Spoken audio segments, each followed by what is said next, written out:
The woman had been watching our house for 3 weeks before I finally worked up the courage to follow her, and what I discovered in that rundown apartment across town shattered every assumption I had about strangers, judgment, and the invisible battles people fight just to survive. Sometimes the people we fear the most are the ones who need our compassion the most, and sometimes following your instincts leads you to a truth so heartbreaking it changes everything you thought you knew about the world around you. Before we jump back in, tell us where you're tuning in from, and if this story touches you, make sure you're subscribed, because tomorrow, I've saved something extra special for you. My name is Elena Rodriguez, and at 34, I have built what most people would consider a successful life in the quiet suburb of Maplewood Heights, just outside Portland, Oregon. I work as a marketing director for a sustainable fashion company, own a charming 2-story house with my husband David and our 8-year-old daughter Sophie, and maintain the kind of routine that provides comfort and predictability in an increasingly uncertain world. Our neighborhood represents the American dream realized through careful planning and steady effort. Tree-lined streets wind past well-maintained homes where children ride bicycles on sidewalks that actually exist, where neighbors wave from their front porches, and where the most significant daily drama typically involves disputes over property lines or complaints about barking dogs. It was precisely this atmosphere of safety and predictability that made the appearance of the watching woman so unsettling. She first appeared on a Tuesday morning in late October, standing across the street from our house with an intensity that immediately caught my attention. Through our kitchen window, I observed a woman in her 50s with graying hair pulled back into a loose bun, wearing a faded blue coat that had seen better seasons, and carrying a worn leather purse clutched tightly against her side. Her posture spoke of someone accustomed to remaining unnoticed, yet her gaze remained fixed on our home with unwavering focus. Initially, I assumed she was waiting for someone, or perhaps lost in checking addresses. The rational explanations we tell ourselves when confronted with situations that challenge our sense of normal routine. However, when she appeared again the following morning at approximately the same time, standing in the same location with the same intense observation, my comfort began transforming into concern. David dismissed my observations when I mentioned them over dinner that evening. His response reflected the typical male tendency to minimize concerns that cannot be immediately categorized and resolved through direct action. "She's probably just walking through the neighborhood," he suggested, while helping Sophie with her homework. "Maybe she's thinking about moving to the area and checking out different streets."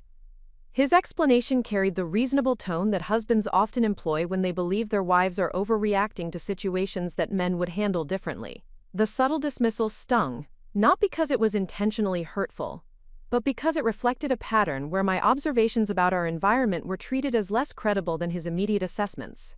Sophie, with the unfiltered honesty that children possess before social conditioning teaches them to moderate their observations, looked up from her math worksheets and asked, "Is that the sad lady who stands by the mailbox?" Her question confirmed that I was not imagining the woman's presence, while simultaneously revealing that our daughter had noticed something about the stranger's emotional state that I had not yet processed.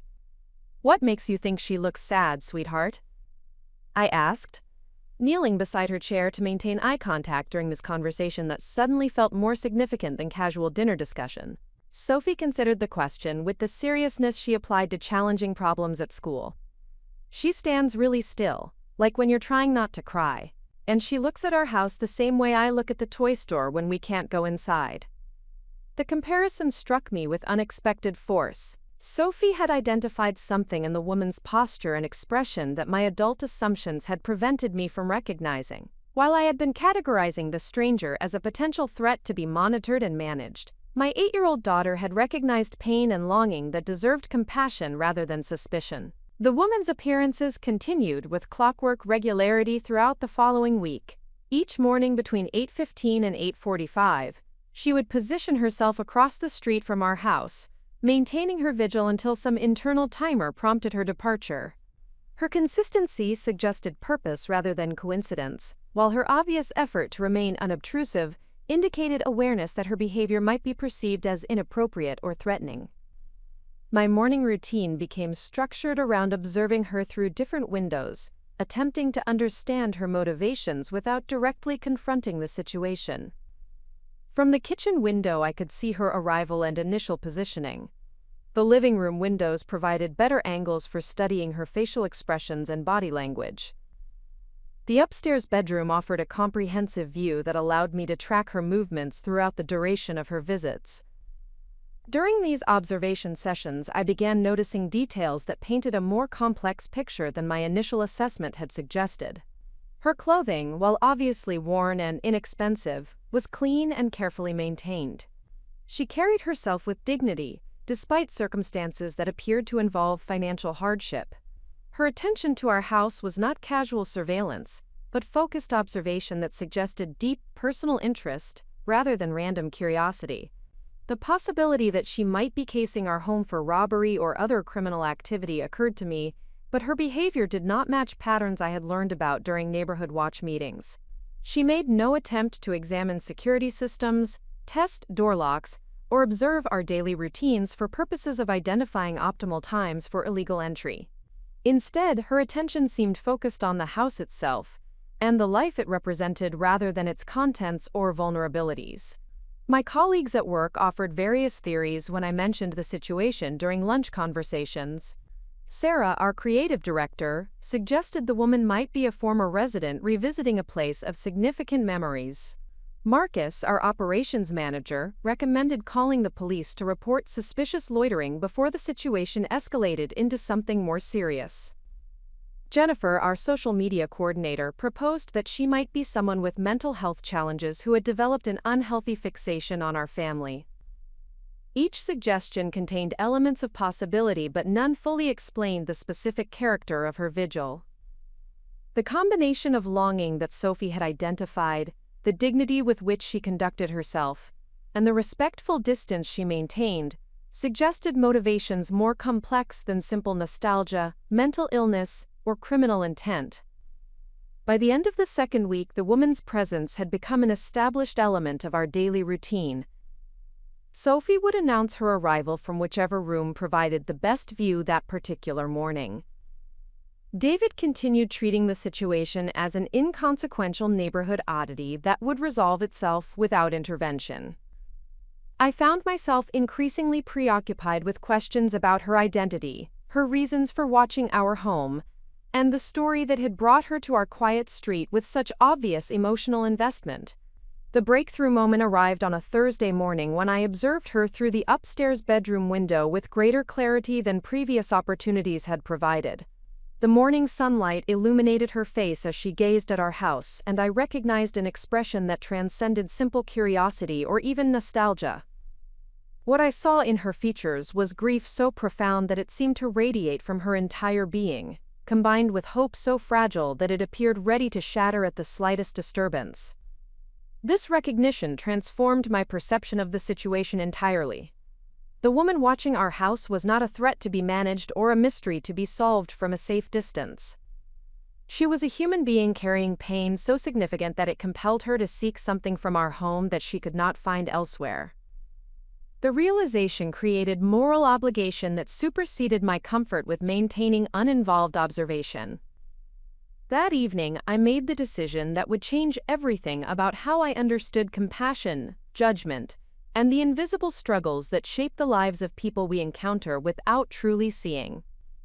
Rather than continuing to watch her from behind our windows or dismissing her presence as David suggested, I would follow her when she departed the next morning to discover the story that had brought such obvious heartbreak to our peaceful suburban street. The choice to act rather than continue observing represented a fundamental shift from passive concern to active engagement with another person's pain. It required acknowledging that comfortable assumptions about strangers often prevent us from recognizing opportunities to demonstrate the compassion that defines our character when tested by unexpected circumstances. As I prepared for sleep that Thursday night, I reflected on Sophie's observation about the woman's resemblance to someone trying not to cry, and David's dismissive suggestion that the situation would resolve itself without our involvement. Tomorrow would reveal which approach better served both our safety and our humanity, while teaching me lessons about courage, empathy, and the hidden stories that surround us every day in plain sight. The decision to follow her would lead me into an encounter that shattered my assumptions about the world and challenged everything I thought I understood about the difference between appearance and reality, between fear and compassion, between the safety of distance and the courage required for genuine human connection. Friday morning arrived with the crisp clarity that October brings to the Pacific Northwest, when autumn light filters through maple trees just beginning their transformation from green to gold. I had spent the previous evening preparing for my decision to follow the mysterious woman, checking that my car keys were readily accessible, and planning a route that would allow me to maintain appropriate distance while observing her destination. The preparation felt both necessary and absurd, as if I were embarking on some amateur investigation rather than simply attempting to understand a neighbor's unusual behavior. Yet the weight of that preparation reflected the significance of stepping beyond passive observation into active engagement with another person's mystery. David left for his consulting firm at 7:30, kissing me goodbye with the absent affection of 15 years of marriage while reminding me about Sophie's soccer practice scheduled for that afternoon. His mind was already focused on client presentations and project deadlines, the professional demands that structure our comfortable suburban existence. The contrast between his practical concerns and my growing preoccupation with the watching woman highlighted the different ways we approached situations that challenged our established routines. Sophie ate her breakfast with characteristic 8-year-old efficiency, occasionally glancing toward the window where she had observed the sad lady during previous mornings. Her acceptance of the woman's presence demonstrated the adaptability that children possess before adult anxieties teach them to view unfamiliarity as inherently threatening. "Will you talk to the sad lady today, Mommy?" she asked while gathering her school supplies, her question delivered with the directness that children employ when addressing topics adults prefer to avoid. The question forced me to articulate my intentions more clearly than I had during my private deliberations. "I might try to understand why she visits our street," I replied, choosing words that acknowledged my plans without creating concern about my safety or judgment. Sophie nodded with the satisfaction of someone whose suggestions had been appropriately considered. "I think she needs someone to be nice to her," she observed, her assessment delivered with the moral clarity that precedes the complicated social conditioning that teaches adults to prioritize personal safety over compassionate response to others' obvious pain. Preparing and narrating this story took us a lot of time, so if you are enjoying it, subscribe to our channel. It means a lot to us. Now back to the story. After delivering Sophie to Washington Elementary School, I returned home and positioned myself at the kitchen window to await the woman's arrival. The familiar routine of morning observation had acquired new significance, as this would be the final time I watched her from the safety of distance, before attempting to understand her story through direct engagement. She appeared at 8:22, 3 minutes later than her usual schedule, walking slowly down Maple Avenue with the measured pace of someone who had learned to conserve energy for essential activities. Her faded blue coat appeared freshly brushed, despite its obvious age, and her leather purse was secured across her body in a manner that suggested awareness of urban survival strategies learned through necessity rather than paranoia. As she took her customary position across from our house, I observed her morning ritual with enhanced attention to details that might provide insight into her motivations and circumstances. She stood with her weight evenly distributed, indicating physical strength despite her apparent financial limitations. Her attention moved systematically across our home's exterior, from the front porch where Sophie's bicycle rested against the railing, to the second-floor windows where David and I maintained our bedroom, to the small garden where I had spent recent weekends preparing perennials for winter dormancy. Her observation carried the character of inventory rather than surveillance, as if she were cataloging elements of our life that held significance beyond their practical function. The intensity of her focus suggested emotional investment that transcended casual curiosity, confirming my growing conviction that understanding her story required moving beyond assumptions based on her appearance and circumstances. At 8:43, she began her departure ritual, taking one final comprehensive look at our house before turning to walk back down Maple Avenue toward the main thoroughfare that connected our residential neighborhood to the commercial districts of Greater Portland. This transition moment represented my opportunity to transform from observer to follower, from passive recipient of her mystery to active participant in discovering its resolution. I waited until she had traveled approximately half a block before leaving through our back door and retrieving my car from the garage. The decision to use vehicular rather than pedestrian pursuit reflected both practical considerations about maintaining appropriate distance and emotional acknowledgement that this investigation carried risks that walking would not adequately address. Following someone requires balancing proximity with discretion, maintaining visual contact while avoiding detection that might alter their natural behavior or create confrontation before understanding had been established. The woman's pace allowed me to drive slowly, while stopping periodically to observe her progress without obviously shadowing her movements. She walked with purposeful direction rather than aimless wandering, indicating familiarity with her route and clarity about her destination. Her path led away from our suburban residential area toward older sections of Portland, where housing density increased and architectural styles reflected earlier decades of urban development. The transition from our well-maintained neighborhood to areas showing signs of economic decline provided context for understanding the contrast between her circumstances and our comfortable suburban existence. As she continued walking, I began recognizing landmarks that placed her journey within Portland's complex urban geography. She passed the community center where I had volunteered during Sophie's preschool years, continued beyond the public library branch where we maintained our family account, and entered neighborhoods where I had previously traveled only for specific errands or professional obligations. The demographics of her route revealed patterns of socioeconomic stratification that suburban residents often ignore despite their proximity to urban challenges. Well-maintained single-family homes gave way to apartment complexes showing deferred maintenance, while commercial districts transitioned from boutique shops serving discretionary spending to establishments providing essential services for customers operating under financial constraints. Her clothing and demeanor allowed her to move through these environments without attracting attention, suggesting familiarity with neighborhoods where standing out could create unwanted scrutiny or potential danger. The survival skills evident in her pedestrian navigation indicated experience with urban challenges that my suburban lifestyle had not required me to develop. After approximately 40 minutes of walking that covered nearly 3 miles of Portland's urban landscape, she turned into a residential area characterized by older apartment buildings and converted houses that provided affordable housing for residents facing economic limitations. The architecture reflected mid-20th century construction modified through decades of practical renovations, designed to maximize rental units while minimizing maintenance costs. Her destination proved to be a 3-story brick building that had been converted from its original purpose as a single-family residence into multiple studio and 1-bedroom apartments. The structure showed signs of conscientious maintenance despite obvious budget constraints, with clean windows, functioning gutters, and a small garden area where residents had planted flowers that continued blooming despite the approaching winter season. She climbed the front steps with familiarity that confirmed this building as her residence, retrieving keys from her purse while navigating around a child's bicycle left on the landing. Her movements demonstrated the efficiency of someone accustomed to apartment living in buildings where shared spaces required courtesy and consideration for neighbors facing similar circumstances.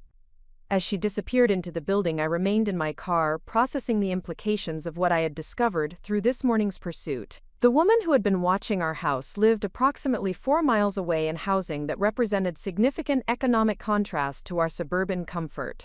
Her daily pilgrimage to observe our home required substantial physical effort and time commitment that suggested motivations extending far beyond casual neighborhood curiosity. The location of her residence provided additional context for understanding her circumstances and possible connection to our family or property.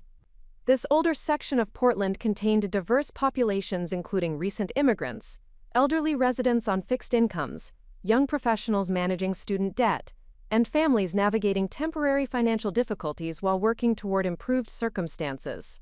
The dignity with which she conducted herself, combined with the obvious effort required for her daily visits to our neighborhood, suggested a story that warranted understanding rather than dismissal.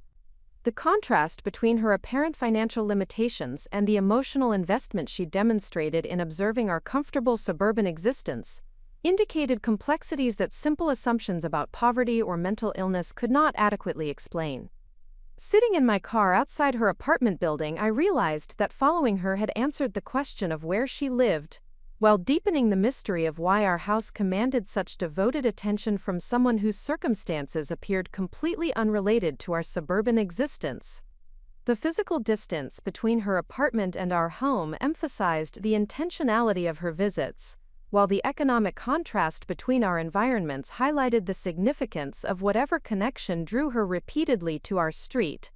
The decision about how to proceed required careful consideration of multiple factors, including respect for her privacy, concern for my family's safety, and recognition that genuine understanding might require direct communication rather than continued covert observation.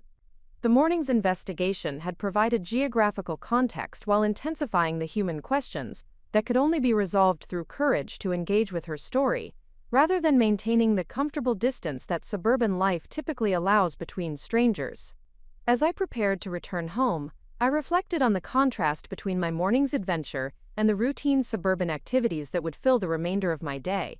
The woman's daily pilgrimage represented commitment to something significant enough to justify substantial physical effort and emotional investment, while my life revolved around conveniences and comforts that required minimal sacrifice or risk. This recognition created moral tension that would influence my future decisions about how to respond to her continued presence in our neighborhood. Understanding her circumstances had not eliminated the mystery of her motivation, but it had transformed my perception from suspicion to compassion, while creating responsibility to respond to her obvious pain with something more meaningful than continued surveillance from behind our windows. The weekend following my discovery of the woman's residence brought unexpected clarity to patterns I had been observing without fully comprehending.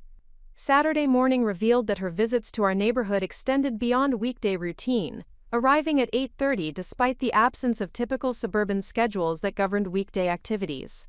This consistency suggested devotion that transcended convenience or casual interest, indicating emotional investment that required understanding rather than continued speculation. David spent Saturday morning working in our garage, organizing tools and equipment, with the methodical attention that characterized his approach to domestic responsibilities. His weekend projects provided structure for time that might otherwise be consumed by the professional concerns that dominated his weekday consciousness. The contrast between his practical focus on tangible improvements to our property and my growing preoccupation with intangible questions about human motivation highlighted different approaches to processing situations that challenged established routines. Sophie joined neighborhood friends for impromptu games that utilized the sidewalks and yards of Maple Avenue as their recreational playground. Her easy integration with other children demonstrated social confidence developed through years of stable residential community, where familiar faces and established relationships provided security that enabled spontaneous interaction and creative play.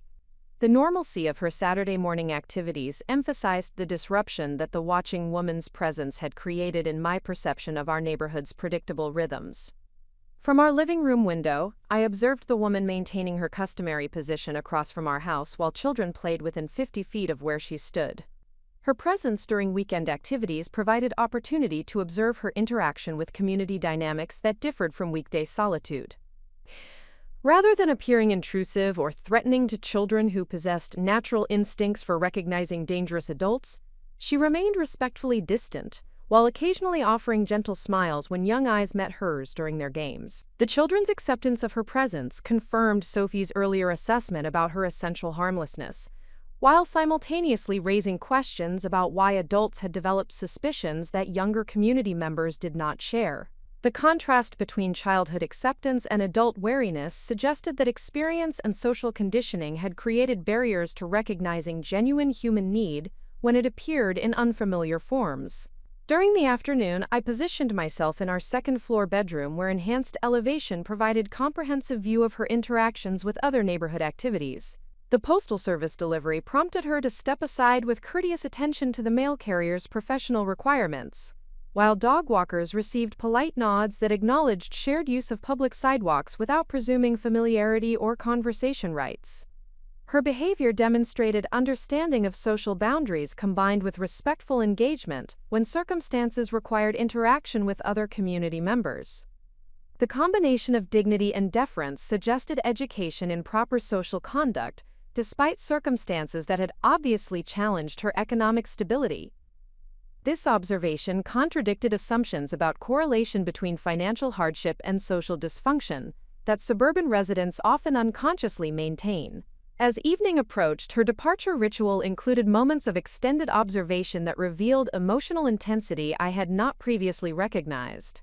Rather than simply concluding her daily visit, she spent several minutes studying details of our home with focused attention that suggested memorization rather than casual viewing. Her gaze lingered on Sophie's bicycle, our front garden, and the warm light emanating from our kitchen windows where family dinner preparations created scenes of domestic contentment. The longing evident in her extended observation transcended simple curiosity about suburban lifestyle, indicating personal connection that required explanation beyond general interest in neighborhood prosperity. Her emotional investment in these domestic details suggested history or relationship that linked her life to our family in ways that current circumstances had obviously disrupted or complicated. Sunday morning brought revelation that transformed my understanding of her visits from mysterious behavior to purposeful pilgrimage. Arriving earlier than usual, at 7:45, she carried a small bouquet of flowers that appeared to have been carefully selected despite obvious budget constraints. The flowers were simple varieties available at grocery stores rather than expensive arrangements from professional florists, but their selection and care indicated significant emotional investment in this particular Sunday visit. Rather than maintaining her usual position across the street, she approached our property line and placed the bouquet beside our mailbox with movements that suggested ritualistic significance. The placement was respectful of property boundaries while ensuring visibility to anyone observing from our windows, creating communication that transcended direct verbal interaction. Her selection of flowers included varieties that would survive autumn weather, indicating consideration for longevity rather than temporary gesture. After placing the flowers, she returned to her customary observation position, but her demeanor had shifted from watchful attention to something approaching peaceful meditation. The act of leaving flowers had clearly provided emotional satisfaction that altered her relationship to the space and time she devoted to watching our home. The transformation in her posture and expression suggested that this Sunday ritual held special significance within her weekly pattern of visits. The flowers themselves provided clues about her intentions and emotional state that previous observations had not revealed. The selection included white carnations traditionally associated with remembrance, yellow chrysanthemums symbolizing hope and renewal, and small purple asters representing patience and elegance, despite challenging circumstances. The combinations suggested complex emotions involving memory, hope, an enduring connection that required interpretation beyond simple neighborly appreciation. David discovered the flowers when retrieving our Sunday newspaper, his confusion evident as he examined the small bouquet while scanning our street for explanation of their mysterious appearance.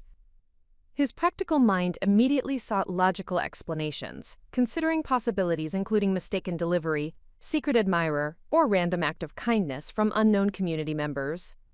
"Someone left flowers by our mailbox," he announced upon returning inside, holding the bouquet while studying the simple card attached with careful handwriting that read only, "Thank you for everything." The message provided tantalizing hint about her motivations while deepening the mystery of her connection to our family.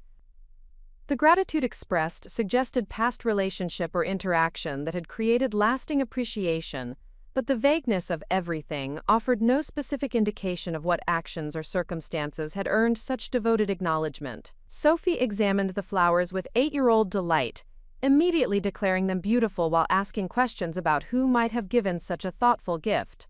Her excitement about receiving unexpected flowers contrasted sharply with David's skepticism about anonymous gestures from unknown sources. The generational difference in response to mysterious kindness highlighted how adult experience with potential dangers had created reflexive suspicion about motives that children evaluated more openly. Throughout Sunday afternoon, I found myself repeatedly returning to observe the flowers and consider their implications for understanding the woman's story. The gesture demonstrated thoughtfulness, appreciation, and emotional investment that contradicted assumptions about random fixation or mental health issues that might explain her behavior. The flowers suggested purposeful gratitude based on specific knowledge about our family that required explanation through direct communication rather than continued speculation. The quality of paper used for her message, though inexpensive, had been selected with care, while her handwriting demonstrated education and attention to presentation despite obvious economic constraints.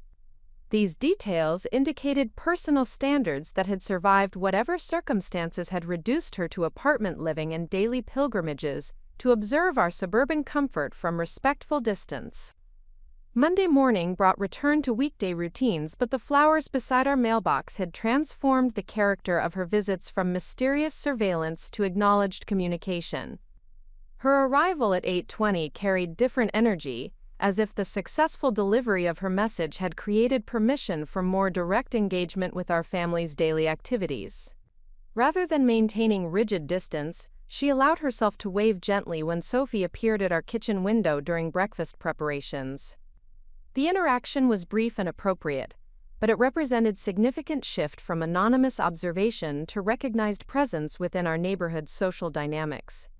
Sophie responded with characteristic friendliness, waving enthusiastically while announcing to David and me that the sad lady was saying hello. This development required decision about how to respond to her gesture of gratitude and apparent desire for limited social acknowledgement. The flowers and message had created opportunity for direct conversation that could resolve questions about her identity and motivations, while respecting both her dignity and our family's safety considerations. The choice between continued passive observation and active engagement had acquired moral dimensions that influenced my growing conviction that understanding required courage to step beyond comfortable assumptions. The woman's Sunday flower gesture had demonstrated that her interest in our family involved appreciation rather than threat, gratitude rather than resentment, and hope rather than despair. These revelations created responsibility to respond with compassion rather than continued avoidance, while recognizing that genuine understanding might require accepting emotional complexity that simple explanations could not adequately address. As Monday's observation period concluded with her customary departure ritual, I realized that the flowers had fundamentally altered our relationship despite the absence of direct conversation. Her willingness to risk personal exposure through gift-giving had created invitation for reciprocal engagement that would either deepen our understanding of her story or maintain respectful distance that honored her privacy while acknowledging her gratitude. The decision about how to proceed required balancing curiosity about her background with respect for boundaries she had carefully maintained, while recognizing that her Sunday gesture suggested readiness for limited interaction that might resolve questions without compromising the dignity with which she had conducted her weeks of devoted observation. Tuesday morning arrived with an atmospheric tension that seemed to permeate the entire neighborhood, as if the emotional undercurrents I had been observing were finally beginning to affect the broader community dynamics. The woman appeared at her customary time, but her demeanor carried visible distress that transformed her usual composed observation into something approaching desperation. Her clothing showed signs of hastier preparation than previous visits, with her blue coat buttoned incorrectly and her hair secured with less attention to appearance than she typically maintained. These details suggested urgency or emotional disruption that had altered her careful routines, indicating circumstances that demanded immediate attention rather than the measured deliberation that had characterized her previous behavior. From my kitchen window, I observed her pacing within the small area she had claimed across from our house, abandoning the still watchfulness that had defined her presence for the past month. Her movements carried agitated energy that spoke of internal crisis requiring resolution, while her frequent glances toward our home suggested whatever had disrupted her emotional equilibrium related directly to our family or property. The transformation in her behavior created immediate concern about escalation that might require intervention beyond continued passive observation. Her obvious distress challenged my assumption that understanding her story could proceed according to my timeline and comfort level, suggesting that circumstances were developing according to pressures I had not anticipated or recognized. David noticed her altered demeanor when leaving for work, pausing at our front door to observe her unusual pacing before returning inside with expressions that indicated growing unease about her presence in our neighborhood. His tolerance for mysterious behavior had clearly reached its limit, replaced by protective instincts that prioritized our family's security over compassionate consideration for her apparent crisis. "Elena, this situation is getting out of hand," he stated with firmness that brooked no disagreement. "She's clearly having some kind of breakdown, and I think we need to call the authorities before something happens that puts Sophie at risk." His assessment reflected reasonable concerns about escalating behavior from someone whose motivations remained unknown despite weeks of observation. The protective impulses that drove his recommendation represented natural parental responsibility that prioritized prevention of potential threats over investigation of underlying causes. His willingness to involve law enforcement indicated that her visible distress had crossed boundaries between acceptable eccentricity and behavior requiring professional intervention. The prospect of police involvement created moral urgency that demanded immediate decision about how to respond to her crisis. Official intervention would likely result in her removal from our neighborhood, while potentially criminalizing behavior that appeared to stem from emotional pain rather than malicious intent. The consequences of such intervention could destroy whatever fragile circumstances enabled her daily pilgrimages, while eliminating any opportunity for understanding the story that had brought such obvious heartbreak to our suburban street. Sophie prepared for school with characteristic efficiency, while occasionally glancing toward the window, where the sad lady's distress was visible, even to 8-year-old perception. Her question about whether the lady needed help carried moral clarity that adult considerations about liability and appropriate boundaries had complicated beyond simple humanitarian response. Maybe she lost something important, Sophie suggested with the direct problem-solving approach that children employ when confronted with obvious distress in others. When I lose something special, I get worried and scared until someone helps me find it. Her interpretation of the woman's agitated behavior as evidence of loss rather than threat demonstrated intuitive understanding that transcended adult assumptions about correlation between unusual behavior and potential danger. The possibility that desperation rather than hostility motivated the woman's altered demeanor required consideration of approaches that addressed underlying need rather than simply managing perceived risk. After delivering Sophie to school, I returned to find the woman's distress had intensified rather than subsided during my brief absence. Her pacing had expanded to include the sidewalk area adjacent to our property, while her attention alternated between focused observation of our house and anxious scanning of the street, as if expecting arrival of someone or something that would resolve her evident crisis. The escalation in her behavior created immediate decision point between calling authorities, as David had recommended, or attempting direct communication that might address whatever urgent circumstances were driving her obvious desperation. The choice carried significant implications for both her welfare and our family's safety, while potentially determining whether her story would be revealed through compassionate engagement or terminated through official intervention. From my living room window, I could see tears streaming down her face as she maintained her vigil with increasing emotional intensity. The sight of her crying while continuing to watch our home with such devoted attention created profound moral tension between self-protection and humanitarian response to obvious suffering. Her tears suggested grief or loss that demanded compassionate acknowledgement rather than fearful avoidance. The moral complexity of the situation intensified when I noticed she was carrying what appeared to be a letter or document, clutched in her hand with the desperate grip of someone holding something of tremendous personal significance. The paper showed signs of repeated handling, suggesting it contained information crucial to understanding her connection to our family while potentially explaining the urgent circumstances that had disrupted her usual composed observation. Her possession of correspondence related to our family created immediate questions about privacy invasion, identity theft, or other violations that might justify David's recommendation for police intervention. However, the emotional context of her behavior suggested personal rather than criminal motivations, indicating that the document might represent communication or information she needed to share rather than evidence she intended to exploit. The contradiction between potential threat and obvious emotional pain required resolution through direct engagement rather than continued speculation from protected distance. Her escalating distress indicated that whatever circumstances had brought her to our neighborhood were approaching crisis point that would either resolve through understanding or deteriorate through continued misunderstanding and official intervention. Mid-morning brought additional complexity when Mrs. Patterson, our elderly neighbor from 3 houses down Maple Avenue, approached our front door with expressions indicating serious concern about the woman's altered behavior. Mrs. Patterson had resided in our neighborhood for 37 years, serving as unofficial community monitor who tracked unusual activities and shared information with appropriate residents when situations required collective attention. "Elena, dear, I think we need to discuss the woman who has been spending time across from your house." Mrs. Patterson began with diplomatic directness that characterized her approach to neighborhood issues. Her behavior this morning has several residents concerned, and we are considering contacting the police if the situation continues escalating.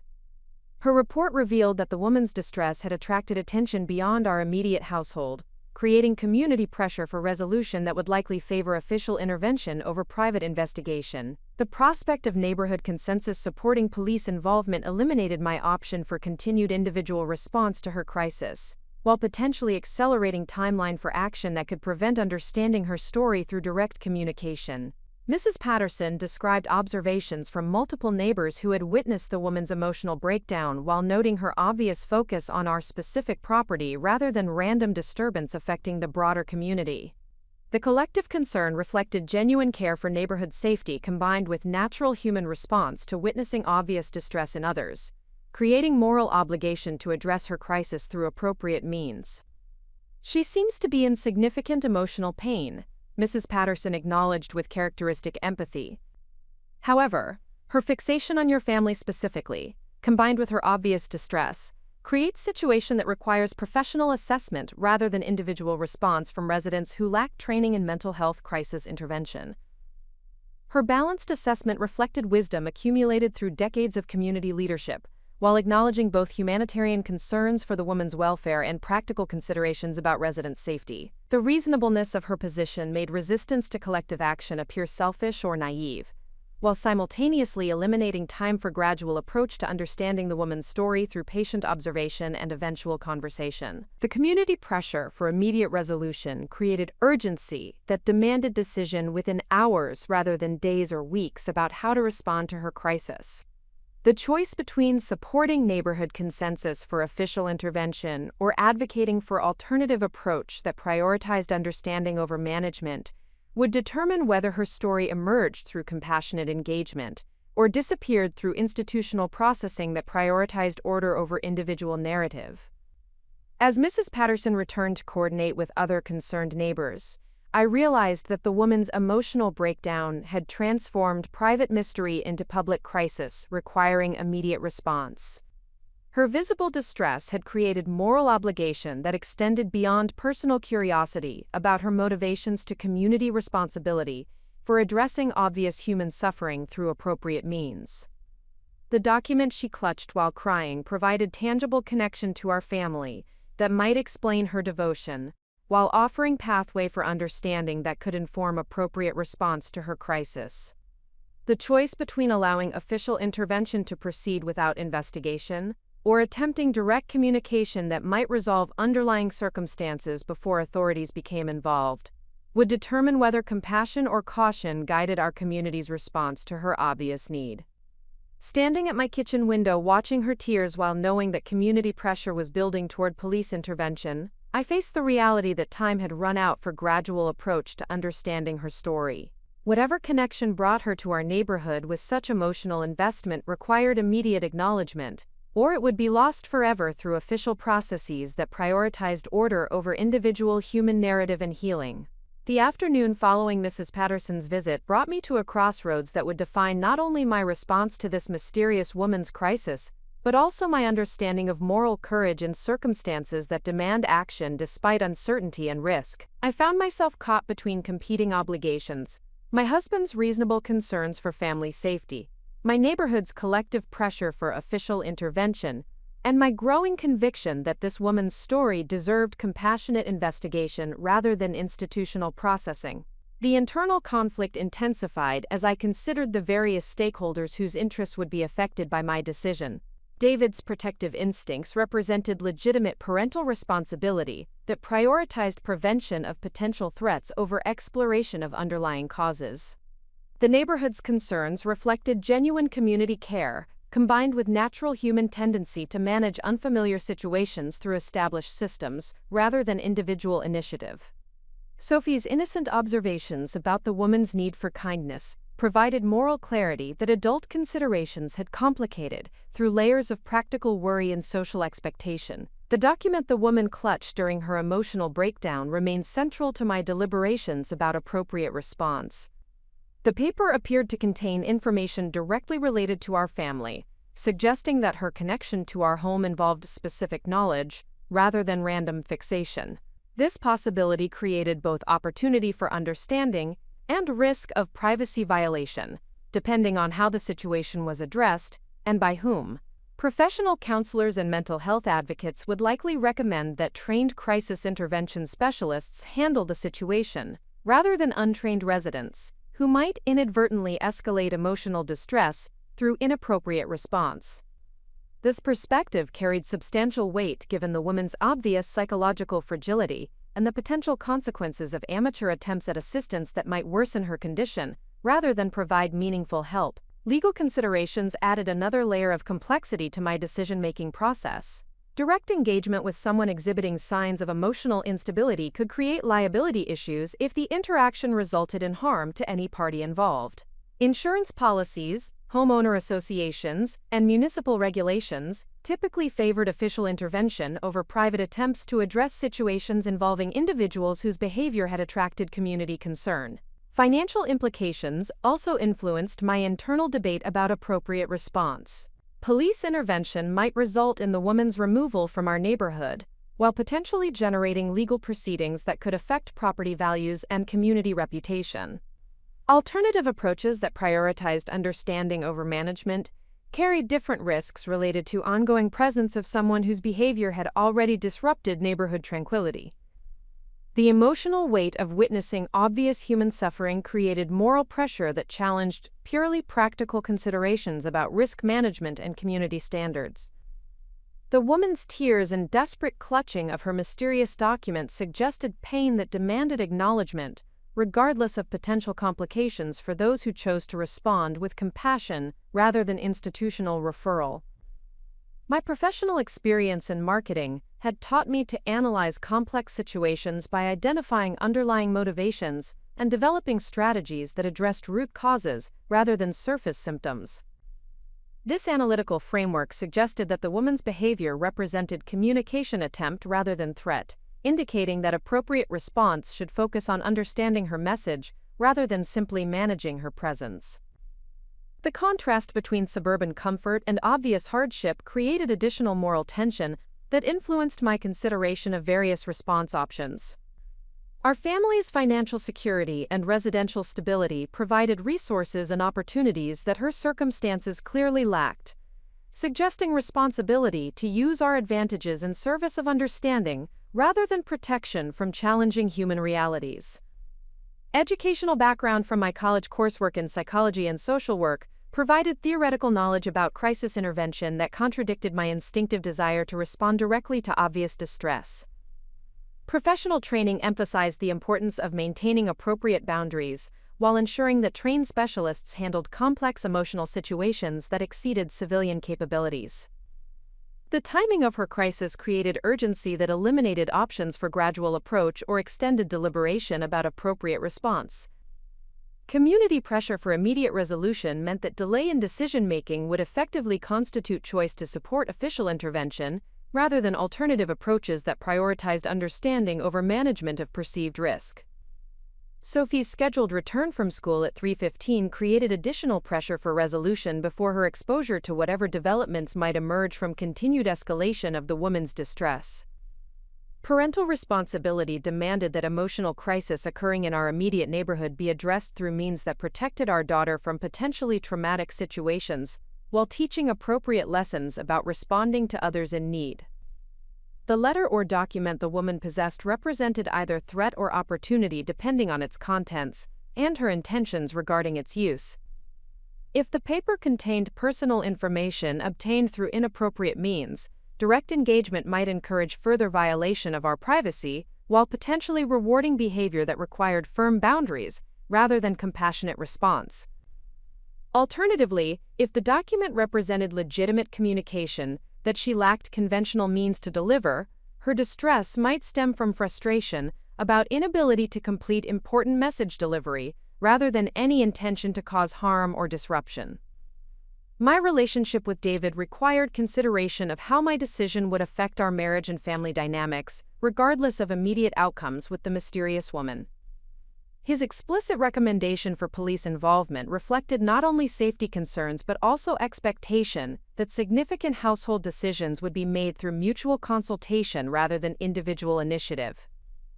Proceeding with direct engagement, despite his clear opposition, could create domestic tension that persisted long after the immediate situation had been resolved. The broader implications for neighborhood relationships also influenced my internal debate about appropriate response. Mrs. Patterson and other concerned residents had demonstrated trust by consulting with me about community concerns, rather than immediately involving authorities. This consultation created opportunity for leadership that could either strengthen neighborhood cohesion through successful resolution or damage community confidence if individual action resulted in negative outcomes that collective wisdom might have prevented. The woman's emotional state presented both humanitarian opportunity and practical risk that required careful evaluation of likely outcomes from various response approaches. Her obvious distress demanded acknowledgement, but her psychological fragility suggested that inappropriate intervention might worsen her condition rather than provide meaningful assistance. The balance between compassionate response and responsible caution required wisdom that my suburban lifestyle had not previously demanded. Religious and ethical frameworks from my upbringing emphasized moral obligation to assist others in crisis, regardless of personal inconvenience or risk. These teachings suggested that fear-based responses to obvious suffering represented failure of character and community responsibility that prioritized comfort over compassion when circumstances demanded courage and service to others. The time constraint created by community pressure and the woman's escalating distress eliminated luxury of extended analysis or consultation with additional experts who might provide guidance about appropriate response. The decision required immediate commitment to either support collective action through official channels or demonstrate individual leadership by attempting direct communication that might resolve underlying circumstances before authorities became involved. As afternoon sunlight filtered through our kitchen windows, highlighting the woman's continued vigil across the street, I realized that the choice between action and inaction had become choice between two fundamentally different approaches to human relationship and community responsibility. Supporting police intervention represented prioritization of order and risk management through institutional systems designed to handle complex situations through established procedures. Attempting direct engagement represented belief in personal responsibility for responding to obvious need through compassionate investigation that prioritized understanding over convenience. The internal struggle concluded with recognition that moral courage required accepting uncertainty and risk in service of values that defined character under pressure. The woman's story deserved opportunity for compassionate hearing before being processed through systems designed for efficiency rather than individual narrative and healing. Her tears and desperate hold on that mysterious document demanded response that honored her humanity, rather than simply managing her presence as community disruption requiring professional resolution.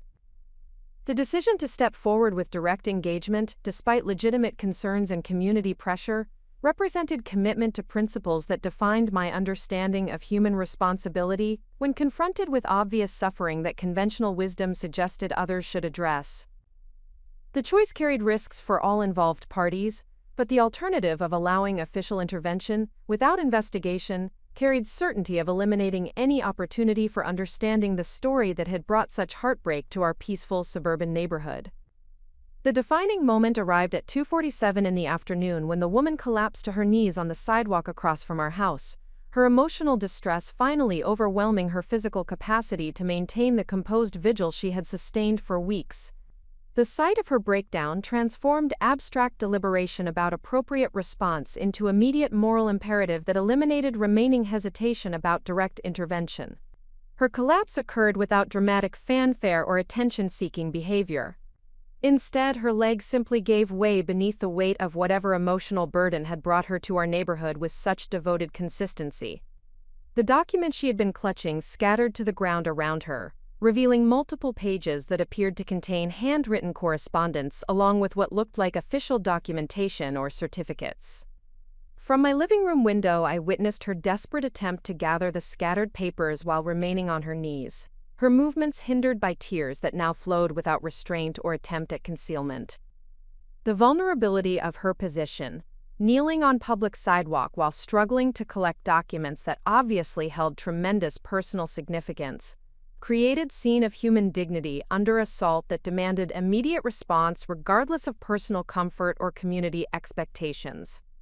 The transformation from composed observation to complete emotional collapse suggested that whatever circumstances had driven her to seek something from our family had reached critical resolution point that could no longer be delayed or managed through respectful distance. Her breakdown indicated that time had expired for gradual approaches to understanding her story, while her obvious desperation created moral urgency that superseded concerns about appropriate boundaries or professional intervention protocols. Mrs. Patterson appeared at her front door, drawn by the commotion of the woman's collapse, her expression reflecting the community concern that had been building throughout the morning as the situation escalated beyond acceptable limits of neighborhood tolerance for unusual behavior. The elderly woman's presence created witness to the crisis that would require explanation and response from someone with authority to address the situation through appropriate channels. The scattered documents provided tantalizing glimpses of information that might explain the woman's connection to our family, while offering potential resolution to questions that had been building for weeks. However, the distance between my observation point and her location across the street prevented clear reading of the paper's contents, leaving their significance as speculation rather than confirmed knowledge that could guide appropriate response. Her continued struggle to collect the documents while sobbing created an increasingly urgent situation that would soon attract additional attention from other neighbors, delivery personnel, or casual pedestrians whose involvement might complicate resolution through either official intervention or private communication. The public nature of her breakdown eliminated privacy that might have allowed for discreet investigation of her circumstances and motivations. The moral calculus that had been weighing competing considerations throughout the day suddenly simplified into basic human response to obvious suffering that required immediate acknowledgement regardless of potential complications or risks. The woman's collapse had moved the situation beyond abstract questions about appropriate boundaries into concrete reality of person in crisis who needed assistance that transcended institutional procedures or community consensus about proper response protocols. David's explicit concerns about family safety remained valid considerations that required acknowledgement in any decision about direct engagement with someone whose emotional state had clearly exceeded normal parameters of predictable behavior. However, the woman's visible vulnerability and desperate attempts to collect her scattered papers suggested need for help rather than potential threat that demanded defensive response or official intervention. Sophie's observation about the woman's sadness had proven prophetic, as her composed exterior finally gave way to emotional reality that had been sustained through tremendous personal effort over extended period. The breakdown validated childhood instincts about recognizing pain in others while demonstrating limitations of adult assumptions about correlation between unusual behavior and potential danger.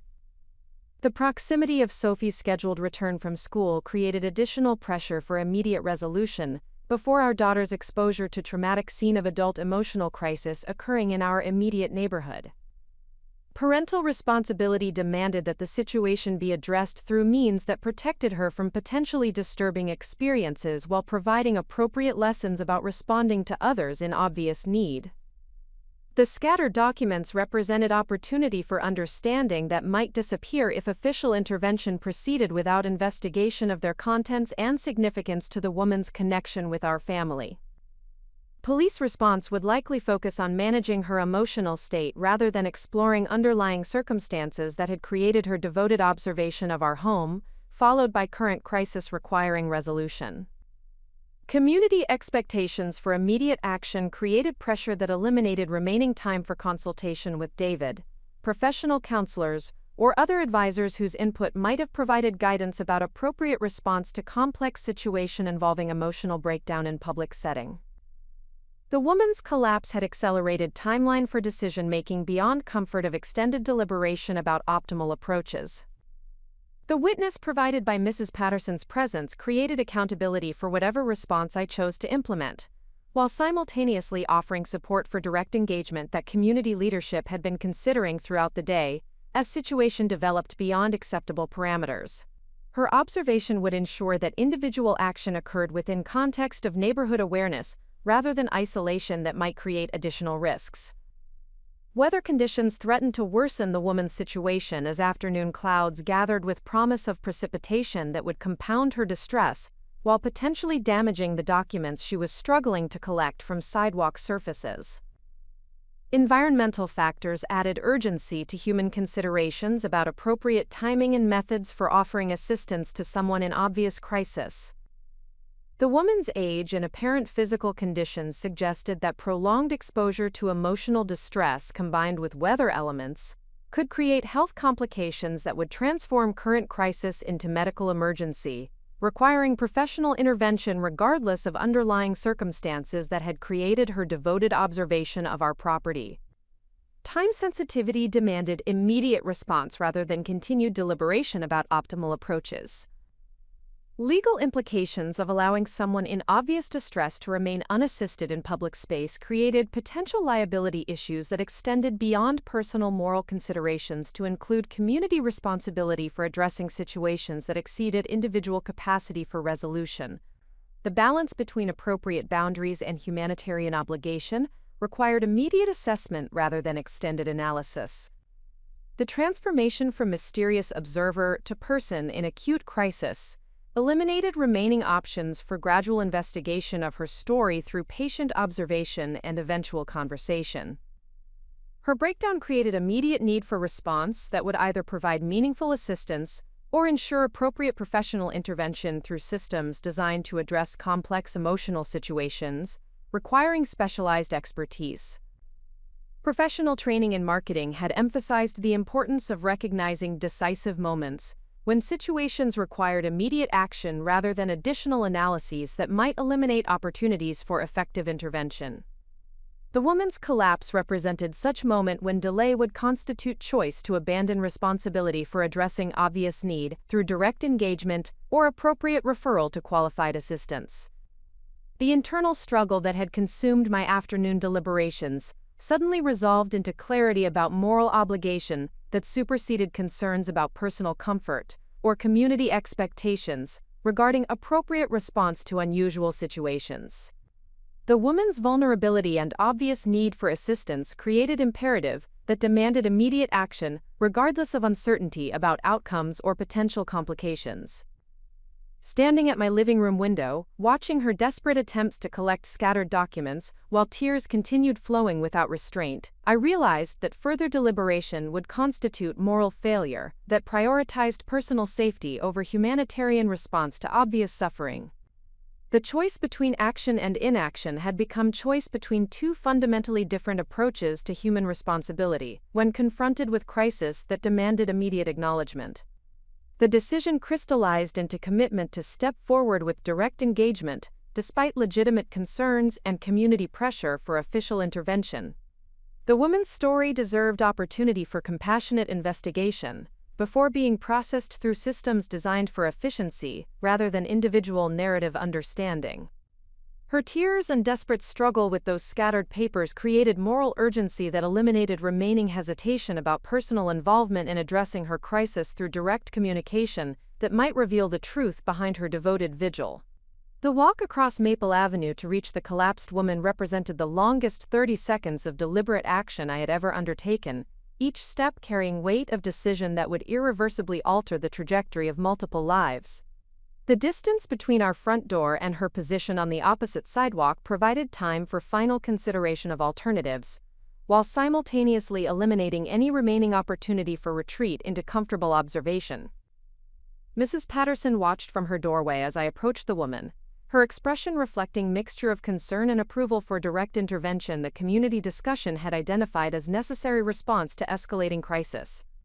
The elderly neighbor's presence provided witness to my actions while offering potential support if the situation required additional assistance or emergency intervention through appropriate channels.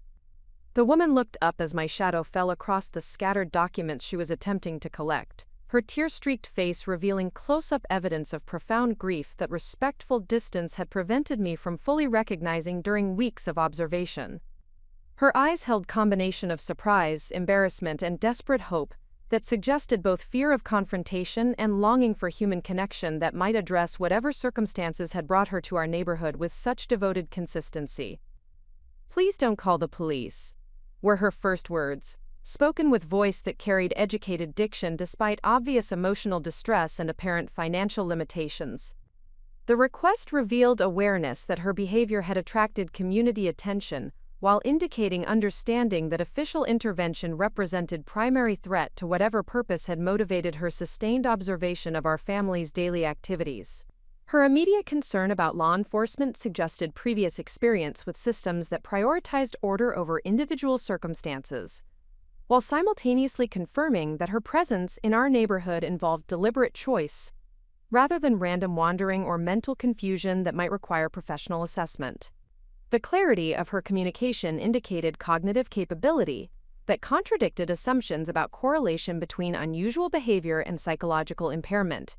"I'm not here to cause trouble," I replied, kneeling beside her to demonstrate non-threatening intentions while positioning myself to assist with collecting the scattered papers that obviously held tremendous personal significance. "I've noticed you visiting our street, and you seem upset today. I wanted to see if there's anything I can do to help." The careful wording of my approach reflected strategic decision to acknowledge her presence without expressing judgment about her behavior, while offering assistance that might create opportunity for understanding her story without triggering defensive responses that could escalate emotional crisis or create additional complications for all parties involved. Her reaction to my offer of assistance revealed complex mixture of relief and wariness that suggested both desperate need for human connection and learned caution about trusting strangers who might not understand her circumstances or motivations. The internal conflict was visible in her facial expressions as she weighed potential benefits of accepting help against risks of revealing information that might result in consequences she was unprepared to face. "You live in the beautiful house with the little girl and the yellow bicycle," she observed, her statement demonstrating detailed knowledge of our family's daily activities, while simultaneously revealing the focus and specificity of her observation that transcended casual neighborhood awareness. Her familiarity with intimate details of our domestic life created both confirmation of her sustained attention and questions about boundaries that might have been compromised through her devoted surveillance. The reference to Sophie's bicycle indicated observation that extended beyond general property assessment to include specific elements of our family's recreational activities and lifestyle choices. This level of detailed knowledge suggested emotional investment in our daily routines that demanded explanation through either concerning fixation or legitimate personal connection that circumstances had complicated or disrupted. "Yes, that's our home," I confirmed while continuing to help gather the scattered documents, noting that several pages contained handwritten letters addressed to addresses I did not recognize, along with what appeared to be medical records and official certificates bearing government seals. The variety of documentation suggested complex personal history involving healthcare, legal proceedings, or administrative processes that might explain her current circumstances.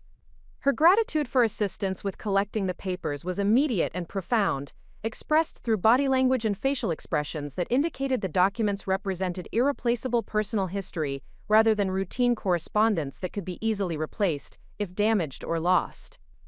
The careful way she handled each recovered page suggested that the contents held significance that transcended practical utility to include emotional and historical value.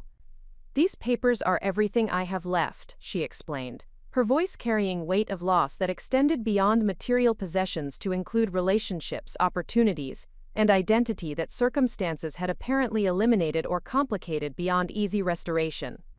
The statement provided insight into the depth of her crisis, while suggesting that her connection to our family might represent one of few remaining sources of meaning or hope in circumstances that had reduced her life to essential documentation.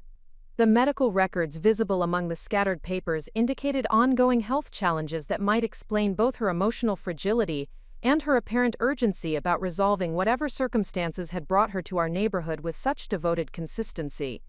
The combination of health concerns and obvious financial limitations suggested vulnerability that demanded compassionate response rather than suspicious assessment of her motivations. "My name is Elena," I offered, recognizing that personal introduction represented commitment to continued engagement that could not be easily withdrawn if the conversation revealed information that created discomfort or concern about her presence in our community. The exchange of names would establish human connection that transcended anonymous observation, while creating mutual accountability for respectful interaction. "I'm Margaret," she replied, her voice gaining strength as the conversation progressed beyond immediate crisis management to include basic social protocols that restored dignity to interaction that had begun with her collapsed on public sidewalk in obvious emotional distress. The normalcy of name exchange seemed to provide emotional anchor that enabled her to regain composure despite underlying grief that continued to affect her overall demeanor. Her appearance at closer proximity revealed details that distance had obscured during weeks of observation from protected windows. Her clothing showed evidence of careful maintenance despite obvious age and wear, while her personal grooming indicated attention to dignity that financial limitations had not eliminated. The contrast between her composed appearance and emotional breakdown suggested that her current crisis represented deviation from normally maintained standards, rather than general deterioration of self-care capabilities.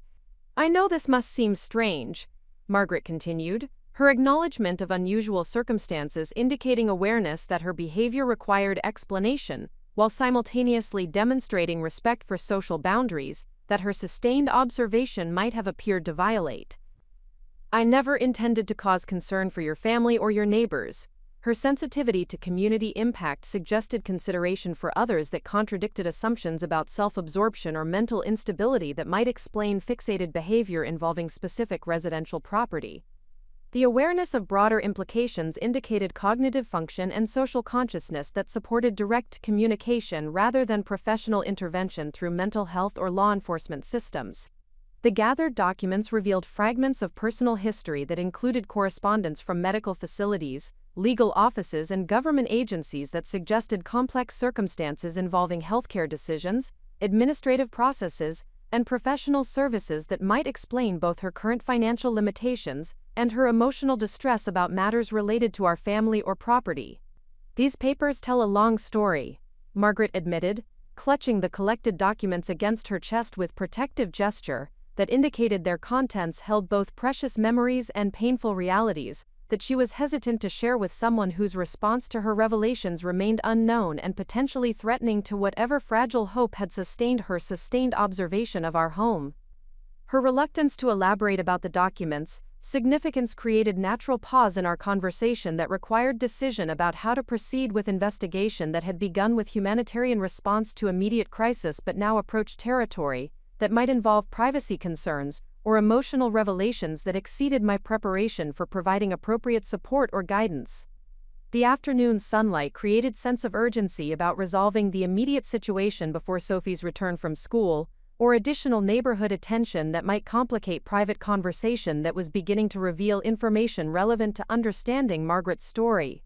The timing considerations required balance between thorough investigation of her circumstances and practical management of family and community responsibilities. "Would you be more comfortable talking somewhere private?" I suggested, recognizing that public sidewalk conversation limited both her willingness to share sensitive information and my ability to process complex revelations that might require extended discussion or emotional support that exceeded capabilities for providing assistance in exposed community setting. Her consideration of my invitation reflected internal debate between desire for understanding and fear of consequences that might result from revealing information that had brought her to our neighborhood with such devoted consistency, while simultaneously creating emotional crisis that had culminated in public breakdown requiring immediate intervention through compassionate response or professional assistance. Margaret's acceptance of my invitation to continue our conversation in private marked a crucial transition from crisis intervention to genuine dialogue that would reveal the profound connections linking her life to our family's daily existence. We moved to the small garden area beside our front porch, where weathered wooden benches provided seating that offered both privacy from neighborhood observation and immediate access to our home if circumstances required additional assistance or emergency intervention. The change of location seemed to provide Margaret with emotional stability that public sidewalk conversation had prevented, allowing her to organize the scattered documents with greater care while beginning to articulate the complex narrative that had brought her to our neighborhood with such devoted consistency over the preceding weeks. Her hands moved with practiced efficiency as she arranged papers according to some internal system that suggested familiarity with administrative documentation acquired through extensive experience with bureaucratic processes. "I need you to understand that I am not mentally ill or dangerous," Margaret began, her statement delivered with dignity that challenged assumptions about correlation between unusual behavior and psychological impairment. "My presence in your neighborhood serves specific purpose that involves legitimate connection to your family, though the circumstances that created this connection are more complicated than simple explanation can adequately convey." Her clarification addressed concerns that had influenced community discussion about appropriate response to her sustained observation, while simultaneously establishing foundation for revelation that would require careful attention to details that might initially appear disconnected or coincidental. The measured way she spoke suggested preparation for conversation that she had anticipated would eventually become necessary, despite her preference for maintaining respectful distance. Margaret selected a document from among the papers she had organized, presenting what appeared to be an official certificate bearing government seals and formal signatures that indicated involvement of legal or administrative authorities in circumstances that had shaped her current situation. The document's official appearance suggested that her story involved institutional processes rather than personal crises that could be resolved through individual action or community support.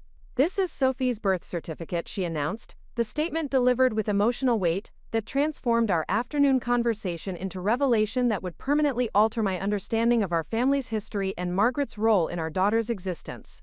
The document she held represented connection that transcended neighborhood observation to include fundamental relationships that predated our residence in this suburban community. The birth certificate bore Sophie's full legal name along with details that confirmed her identity while revealing information that our family records had not previously included or acknowledged. The presence of Margaret's name in official capacity on the document indicated involvement in Sophie's early life that circumstances had apparently prevented her from maintaining through conventional family relationships or established social connections. "I signed the papers that allowed your adoption to proceed," Margaret continued, her explanation providing context for the birth certificate while beginning to reveal the emotional complexity of circumstances that had brought her to observe our family's daily activities with such devoted attention. "Sophie is my biological granddaughter, and watching her grow up in your beautiful home has been both blessing and heartbreak that I carry every day." The revelation reframed every aspect of Margaret's behavior, from mysterious surveillance to understandable longing of grandmother who had been separated from family through circumstances that had prevented direct involvement in Sophie's upbringing while creating emotional need to maintain connection through respectful observation. Her sustained presence in our neighborhood represented love expressed through distance rather than threat requiring management or intervention. Additional documents revealed the broader story of family disruption that had created Margaret's current circumstances, while explaining her connection to Sophie and our family. Medical records indicated that Margaret's daughter, Sophie's biological mother, had faced health challenges that had complicated pregnancy and early motherhood, while creating necessity for difficult decisions about Sophie's future care and family placement.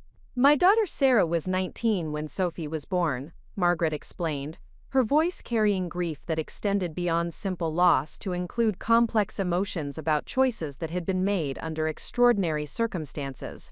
"She was battling addiction issues and health problems that made it impossible for her to provide the stable home that Sophie deserved, despite our family's love and desire to keep her with us." The medical documentation supported Margaret's account while revealing the extent of challenges that had influenced decisions about Sophie's placement with our family through adoption processes that had prioritized child welfare over maintaining biological family connections. The complexity of circumstances suggested that multiple parties had made difficult choices based on best interests of child rather than preferences of adults involved in the situation.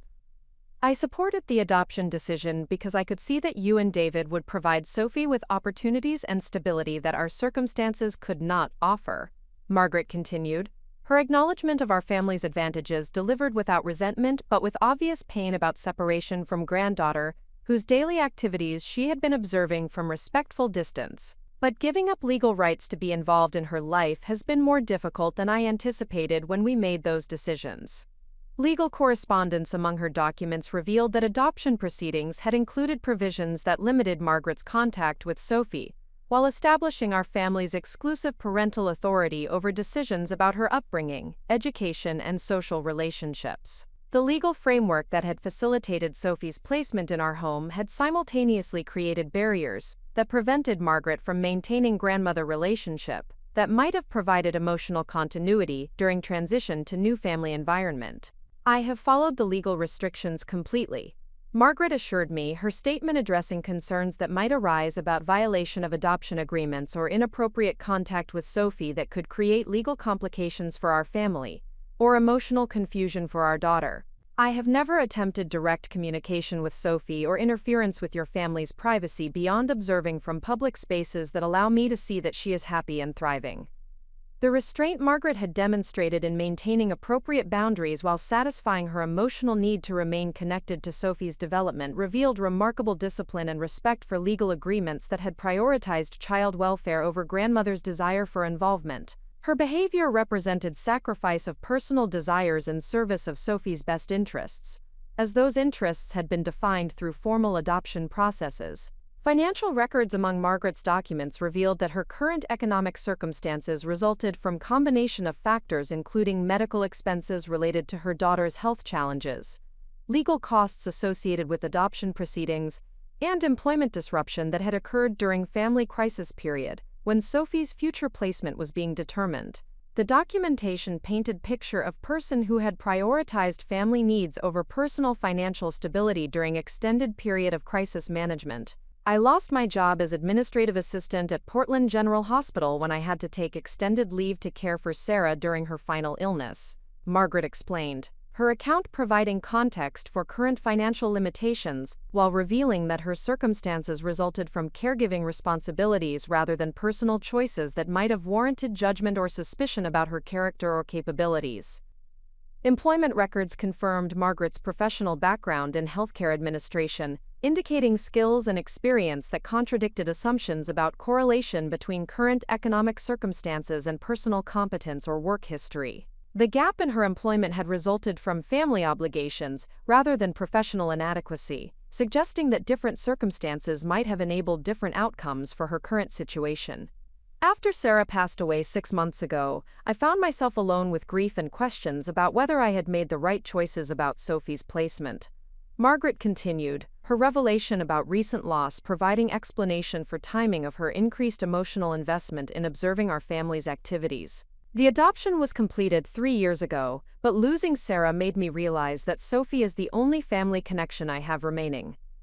The death of Margaret's daughter had eliminated her primary emotional relationship, while intensifying her need to maintain connection with Sophie through whatever means the legal restrictions would allow. Her observation of our family represented an attempt to process grief while ensuring that her granddaughter was receiving appropriate care and experiencing happiness that justified the sacrifices that had enabled her placement in our home. I never intended to cause concern or disruption to your neighborhood, Margaret assured me, her awareness of community impact demonstrating consideration for others that contradicted assumptions about self-absorption or lack of social awareness that might explain sustained observation behavior.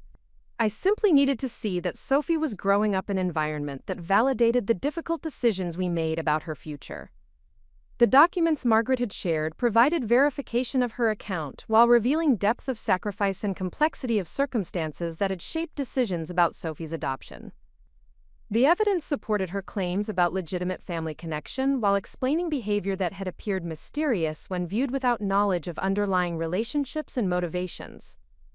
Understanding Margaret's story transformed my perception of her presence in our neighborhood, from potential threat requiring management to family member whose love for Sophie had been expressed through respectful distance, mandated by legal agreements designed to protect child welfare through clear boundaries.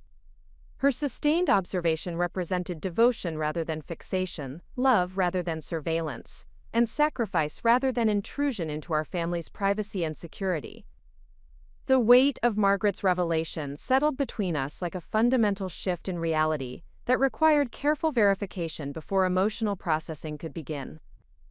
The birth certificate and accompanying documentation appeared authentic, but the magnitude of her claims demanded additional confirmation that would establish her credibility, while ensuring that our response to her story served Sophie's best interests, rather than potentially compromising our daughter's security through misguided compassion. The legal implications of Margaret's presence in our lives extended beyond simple neighborhood dynamics, to include complex questions about adoption boundaries, parental rights, and the appropriate management of relationships that had been formally terminated through judicial proceedings. The documentation she presented required professional authentication before decisions could be made about how to proceed with information that fundamentally altered our understanding of Sophie's background and current family circumstances. "I understand that you need verification of my identity and claims," Margaret acknowledged, her recognition of reasonable skepticism, demonstrating awareness that extraordinary assertions required extraordinary evidence to support acceptance by adoptive parents whose primary responsibility involved protecting their child from potential disruption or emotional confusion. "I have additional documentation at my apartment that provides complete history of the adoption process and my legal relationship to Sophie." Her willingness to provide comprehensive evidence suggested confidence in the accuracy of her account, while indicating understanding that adoptive families deserve complete information about biological family members who might seek connection with children placed through formal legal proceedings. The offer to produce additional documentation demonstrated respect for verification processes that would establish trust necessary for any future relationship. The complexity of emotions triggered by Margaret's revelation required careful management to ensure that immediate responses did not create complications that might affect Sophie's emotional well-being or family stability. The discovery that our daughter possessed a living biological family member who had been observing her development created both opportunity for enriched family history and potential for confusion about identity and belonging that required thoughtful consideration. Professional consultation with adoption specialists, family counselors, and legal experts would be necessary to determine appropriate responses to Margaret's presence, while ensuring that any decisions served Sophie's developmental needs rather than adult desires for resolution or emotional satisfaction. The situation exceeded the scope of individual family decision-making to require guidance from professionals experienced with complex adoption relationships. The adoption agency that facilitated Sophie's placement maintains records that would confirm my identity and the circumstances surrounding her placement with your family, Margaret continued, providing specific information that would enable independent verification of her claims through institutional sources that maintained objective documentation about adoption proceedings. "I can provide you with contact information for the social workers who manage the case." The reference to verifiable institutional records offered pathway for confirming Margaret's story through sources that would provide professional assessment of her credibility, while ensuring that verification processes protected all parties involved in what could potentially become an ongoing relationship, requiring careful boundary management and regular evaluation of outcomes for Sophie's benefit. The timing of Margaret's revelation created additional complexity regarding when and how to share this information with Sophie, whose age and developmental stage influenced her capacity for understanding complex family relationships, while potentially affecting her sense of security and identity within our established family structure. Professional guidance would be essential for managing disclosure in ways that supported rather than disrupted her emotional development.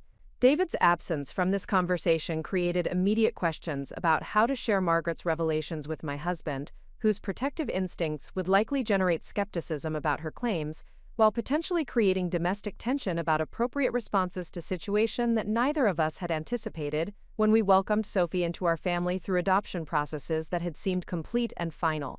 The legal agreements that had governed Sophie's adoption included specific provisions regarding contact with biological family members, and Margaret's sustained observation of our home might constitute violation of those agreements, despite her claims about maintaining appropriate boundaries. Professional legal consultation would be necessary to determine whether her behavior had created grounds for concern or represented acceptable expression of grandmother's love within established parameters. "I have never violated the legal restrictions that were established during the adoption process," Margaret emphasized, her statement addressing concerns about inappropriate contact, while demonstrating awareness that her behavior might appear to challenge agreements that had been designed to protect Sophie's adjustment to placement with adoptive family.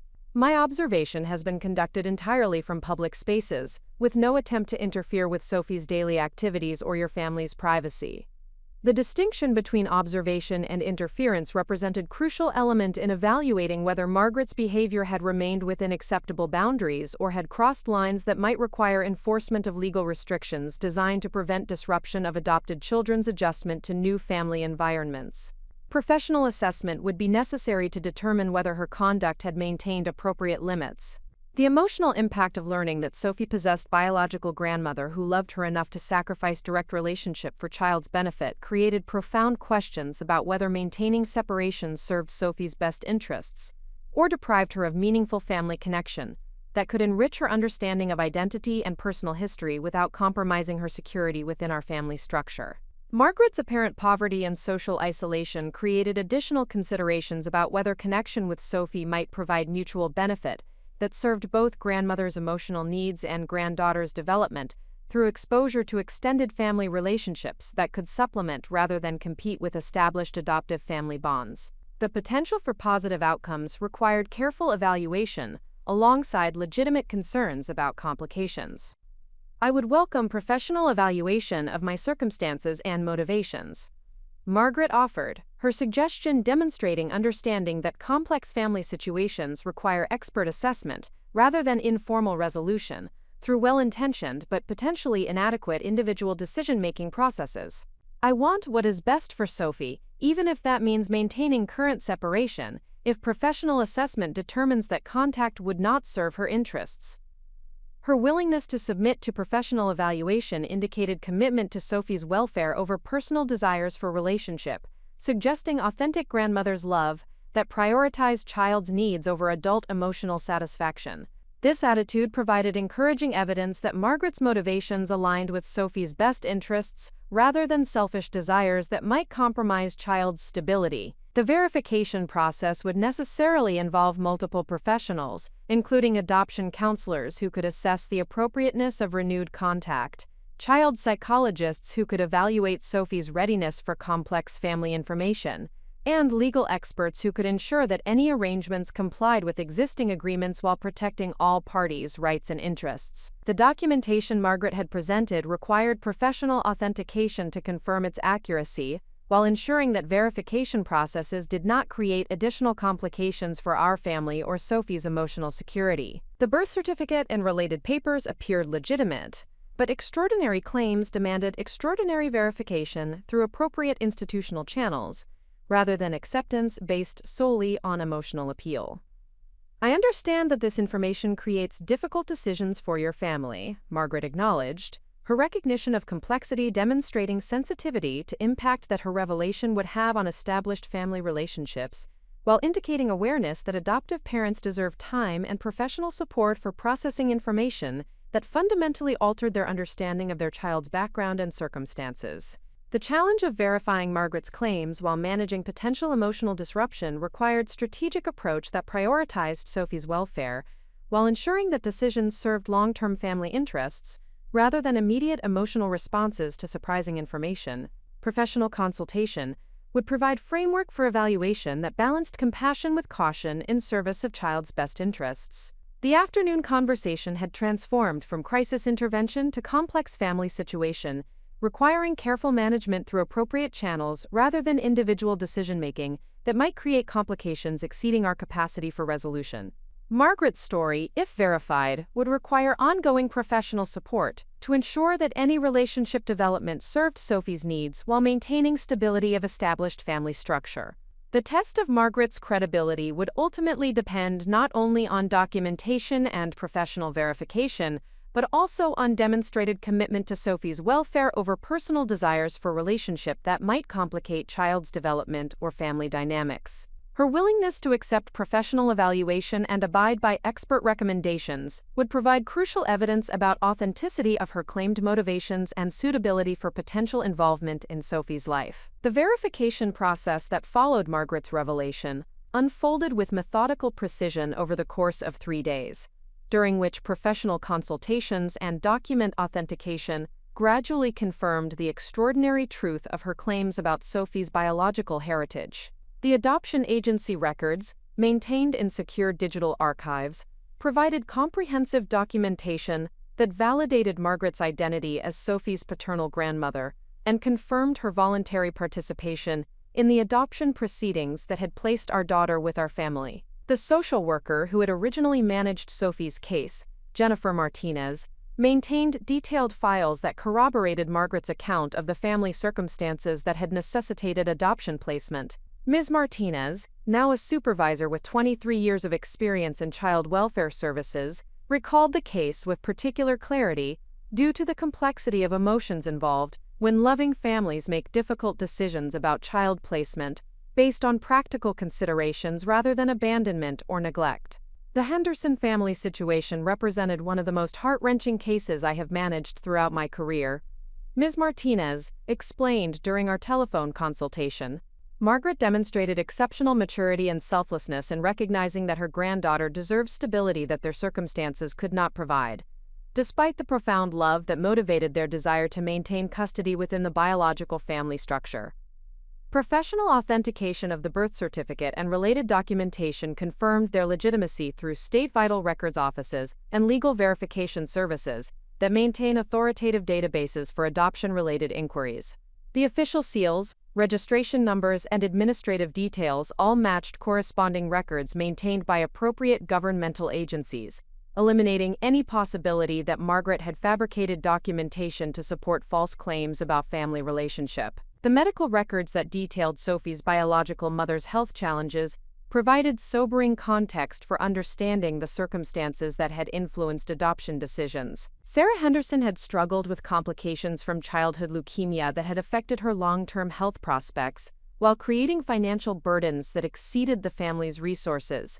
During a period when Margaret was simultaneously managing her own employment disruption due to caregiving responsibilities, legal consultation with adoption specialists confirmed that Margaret's observation of our family had remained within acceptable boundaries established by the adoption agreement. The provisions that restricted direct contact with Sophie did not prohibit presence in public spaces or observation that did not interfere with family activities or create disruption for the child's daily routine or emotional development. David's initial skepticism about Margaret's claims transformed into cautious acceptance as the verification process produced consistent evidence supporting her account. His protective instincts had generated reasonable concerns about potential fraud or manipulation, but the professional confirmation of her identity and the documented history of her involvement in Sophie's placement established credibility that addressed his legitimate worries about our family's security and Sophie's welfare. "I understand why she needed to see that Sophie was thriving," David acknowledged after reviewing the complete documentation with our adoption counselor. "The sacrifice she made in supporting our adoption required tremendous courage, and knowing that her decision resulted in Sophie's happiness must provide some comfort during what has obviously been a period of significant loss and transition." The grief counselor who had worked with Margaret following her daughter's death provided additional perspective on her recent emotional struggles and the intensified need for connection with Sophie that had motivated her increased frequency of neighborhood visits. The professional assessment confirmed that Margaret's behavior reflected normal grief responses rather than pathological fixation, while her maintained boundaries demonstrated emotional stability despite profound personal loss. Sophie's age and developmental stage, according to child psychology consultations, positioned her well for gradual introduction to information about extended biological family history.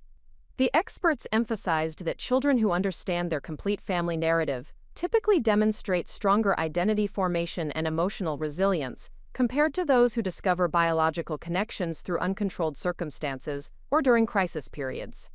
The recommendation from multiple professionals supported carefully managed introduction of Margaret into Sophie's awareness, beginning with general information about biological family history and progressing toward potential limited contact that would supplement rather than compete with established adoptive family relationships. The approach required ongoing professional monitoring to ensure that development served Sophie's emotional needs while maintaining family stability. Margaret's response to the verification process demonstrated remarkable grace and patience as she submitted to extensive background checks, psychological evaluations, and financial assessments that confirmed her character and motivations. Her cooperation with procedures that might have felt invasive or humiliating reflected genuine commitment to proving her suitability for potential involvement in Sophie's life through legitimate channels rather than continued secret observation. The psychological evaluation conducted by Dr. Rebecca Thompson, a specialist in adoption relationships, provided comprehensive assessment of Margaret's mental health status and capacity for appropriate boundary maintenance in complex family situations. The evaluation confirmed her emotional stability, realistic understanding of adoption dynamics, and genuine prioritization of child welfare over personal desires for relationship restoration. Margaret Henderson represents an exemplary case of biological family member who understands the primary importance of child welfare in adoption relationships. Drive, Thompson reported. Her willingness to maintain appropriate boundaries while managing profound grief demonstrates emotional maturity that supports potential involvement in Sophie's extended family network under appropriate supervision and with clear expectations. Financial documentation confirmed that Margaret's current economic circumstances resulted from medical expenses and employment disruption during family crisis, rather than personal irresponsibility or inability to manage practical affairs. The assessment indicated that her situation was temporary and that she maintained realistic plans for improving her circumstances through employment opportunities that would utilize her administrative skills and healthcare experience. The Community Impact Assessment, requested by Mrs. Patterson on behalf of concerned neighbors, confirmed that Margaret posed no security risk to residential area, while acknowledging that her presence had created understandable concern among residents who lacked context for understanding her behavior. The professional evaluation supported continued presence in the neighborhood if her relationship with our family developed in positive directions. The verification process culminated in a comprehensive case review meeting that included Elena and David, Margaret, the original adoption social worker, current family counselor, child psychologist, and legal representative who could ensure that any arrangements complied with existing agreements while protecting all parties' interests. The collaborative approach ensured that decisions would serve Sophie's best interests while respecting the rights and concerns of adoptive parents who had provided loving care for 3 years. Margaret's preparation for the case review meeting demonstrated her understanding of the formal nature of the proceedings and her respect for professional assessment of complex family circumstances. She arrived with additional documentation that provided complete financial history, employment references, character testimonials from healthcare colleagues, and personal statements about her hopes and expectations for potential relationship with Sophie. I want to emphasize that my primary goal involves ensuring Sophie's continued happiness and security within your family, Margaret stated during the formal review. Any relationship that develops between us should supplement the love and stability you provide, rather than creating confusion or competition that might affect her emotional development or family loyalty. The professional consensus supported gradual introduction of Margaret as Sophie's biological grandmother through structured activities that would allow natural relationship development while maintaining clear boundaries and regular professional monitoring.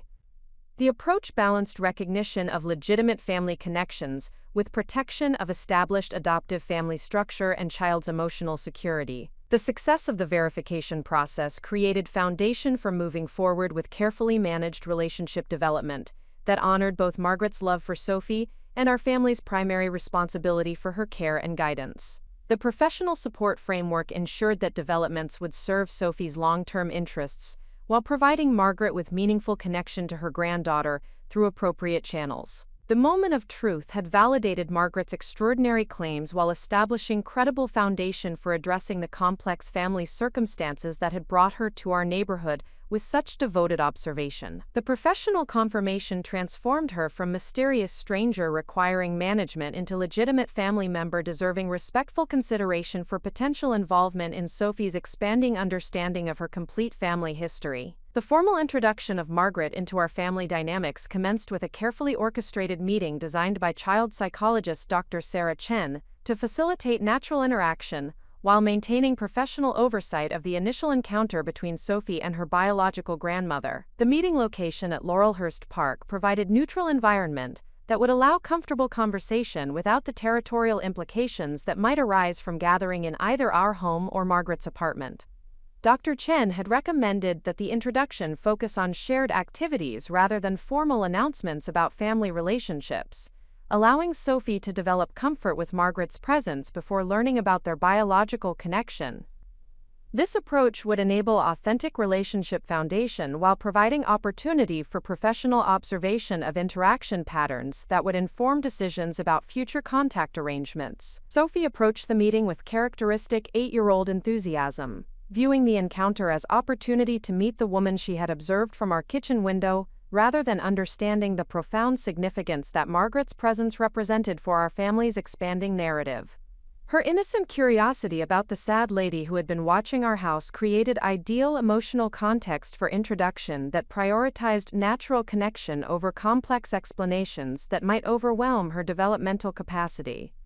Margaret arrived at the designated meeting location 15 minutes early, carrying a small bag that contained modest gifts she had carefully selected to reflect Sophie's interests without appearing to compete with our parental role, or creating expectations about ongoing material provisions that her financial circumstances could not sustain. The thoughtfulness of her preparation demonstrated understanding of appropriate boundaries, while revealing her desire to make positive first impression on the granddaughter she had observed from distance for months. The initial interaction between Sophie and Margaret unfolded with remarkable natural ease that surprised all adult observers who had anticipated potential awkwardness or emotional complexity during their first direct encounter. Sophie's genuine interest in Margaret's stories about her work at the hospital, combined with Margaret's patient attention to our daughter's questions about school activities and recreational interests, created comfortable conversation that required minimal professional facilitation. "You have beautiful handwriting," Sophie observed while examining a card that Margaret had written to accompany her modest gift of colored pencils and sketchpad. The compliment reflected Sophie's developing appreciation for artistic expression, while demonstrating her ability to recognize positive qualities in new acquaintances, despite adult concerns about complicated family relationships that required careful management. Margaret's response to Sophie's observation revealed emotional depth that months of distant observation had prepared her to express appropriately when direct interaction became possible. Her knowledge of Sophie's artistic interests, derived from watching her draw pictures on our front porch during pleasant afternoons, enabled conversation that demonstrated genuine familiarity with our daughter's personality and preferences, while maintaining respectful boundaries about information sources. "I used to draw pictures when I was your age," Margaret shared, her revelation creating common ground that facilitated continued conversation while hinting at family traits that might explain Sophie's natural artistic abilities. The connection provided opportunity for relationship building that honored their biological link without overwhelming Sophie with complex family information that required careful timing and professional support for appropriate disclosure. Dr. Chen documented the interaction patterns between Sophie and Margaret, noting the ease with which they established rapport and the appropriateness of Margaret's responses to our daughter's questions and comments.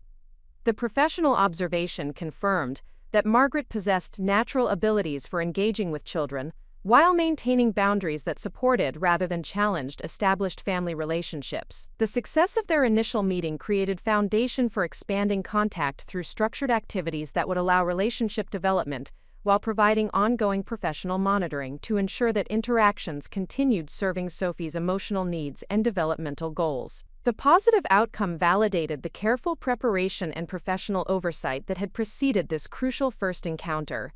David observed the meeting from respectful distance, his initial skepticism about Margaret's motivations gradually transforming into appreciation for her genuine care for Sophie's welfare and her respectful approach to navigating complex family circumstances. His protective instincts remained appropriately vigilant, but the evidence of authentic grandmother's love combined with Margaret's demonstrated commitment to appropriate boundaries addressed his concerns about potential complications for our family dynamics. The expansion of Margaret's role in Sophie's awareness created opportunity for enriching our daughter's understanding of her complete family history, while maintaining the security and stability that our adoptive family had provided throughout her formative years. The professional framework ensured that information sharing would occur according to developmentally appropriate timelines, rather than adult emotional needs for immediate resolution of complex relationships.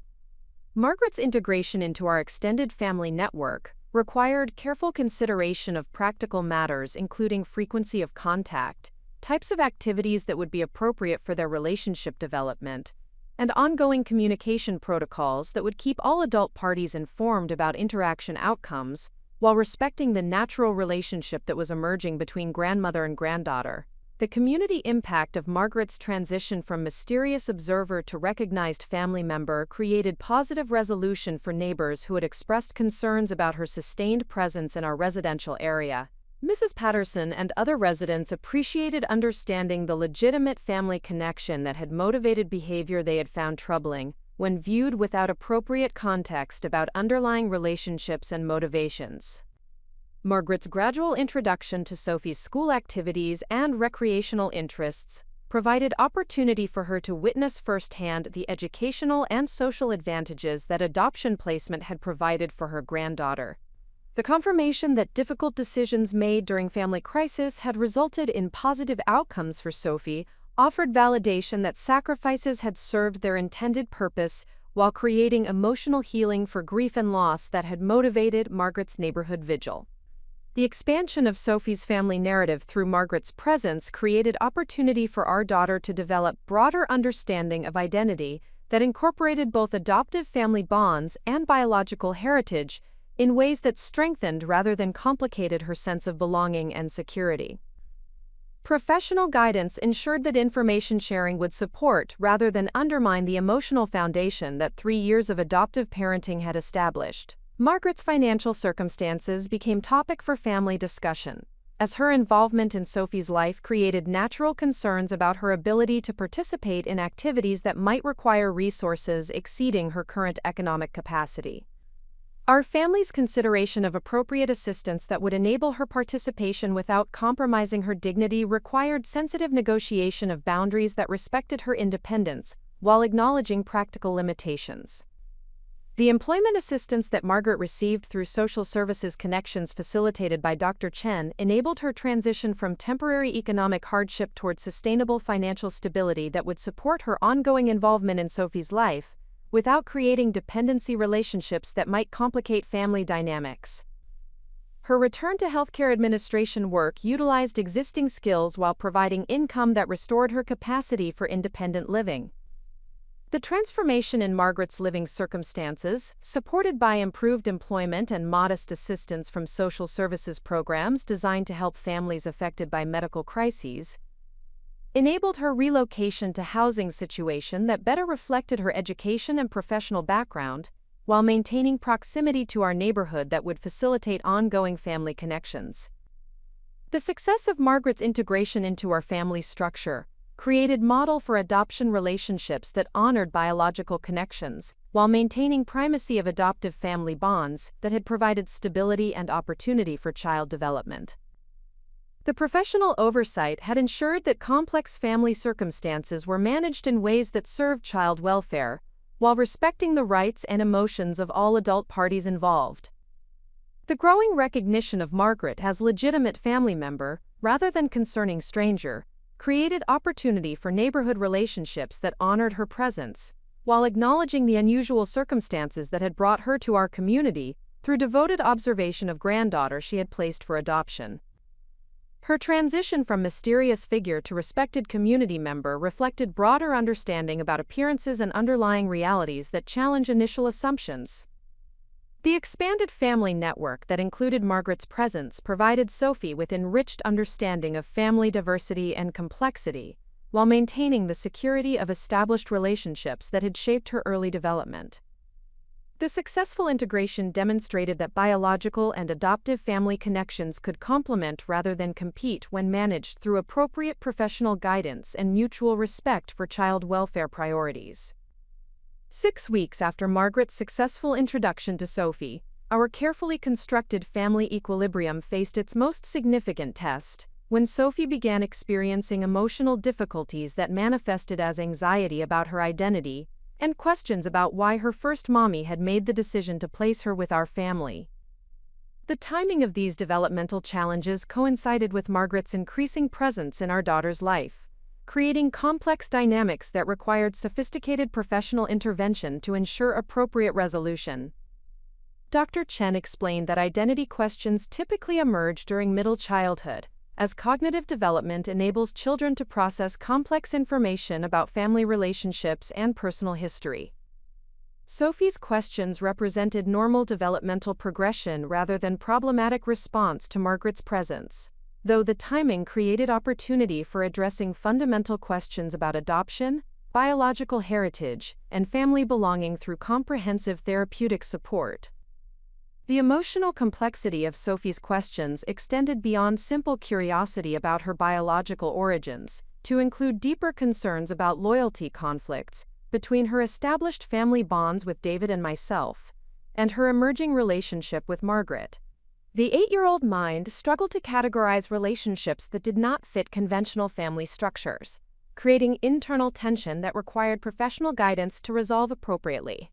Sophie's school performance began reflecting her internal emotional processing, as teachers reported decreased concentration, increased sensitivity to peer comments about family composition, and occasional episodes of withdrawal from classroom activities that had previously engaged her enthusiastic participation.